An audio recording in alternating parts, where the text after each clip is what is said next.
Dad, what's wrong with the telly?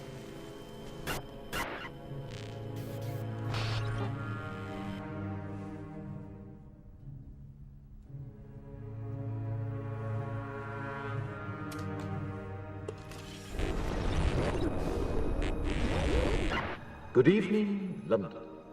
Allow me first to apologize for That's the emergency channel.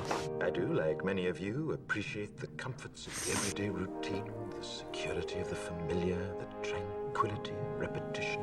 Bloody hell. I enjoy them as much as any bloke. But in the spirit of commemoration, Who's that, Mum? whereby those important events of the past, usually associated with someone's death or the end of some awful bloody struggle, are celebrated with a nice holiday, I thought we could mark this November the 5th, a day that is sadly no longer remembered, by taking some time out of our daily lives to sit down and have a little chat. There are, of course, those who do not want us to speak. Let me think, just let me I think. suspect even now, orders are being shouted into telephones, and men with guns will soon be on their way. It's Chancellor Sutler. Damn it. Why?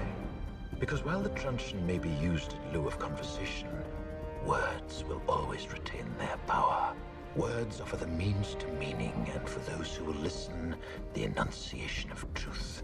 And the truth is, there is something terribly wrong with this country, isn't there? You designed it, sir. You wanted it foolproof. You told me every television in London. Cruelty and injustice, intolerance and oppression.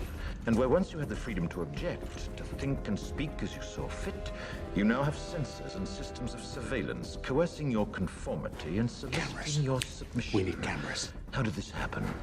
Who's to blame? Well, certainly there are those who are more responsible than others, and they will be held accountable. But again, truth be told, if you're looking for the guilty, you need only look into a mirror. I know why you did it. I know you were afraid. Who wouldn't be? War, terror, disease. There were a myriad of problems which conspired to corrupt your reason and rob you of your common sense. Fear got the best of you, and in your panic you turned to the now High Chancellor Adam Sutler. He promised you order, he promised you peace, and all he demanded in return was your silent, obedient consent. Inspector, you're almost through. Last night, I sought to end that silence. Last night, I destroyed the Old Bailey to remind this country of what it has forgotten. More than 400 years ago, a great citizen wished to embed the 5th of November forever in our memory. His hope was to remind the world that fairness, justice, and freedom are more than words. They are perspectives. So if you've seen nothing, if the crimes of this government remain unknown to you, then I would suggest that you allow the 5th of November to pass unmarked.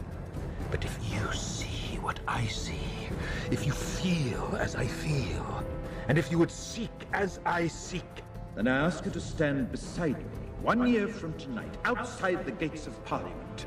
And together we shall give them a 5th of November that shall never, ever be forgotten.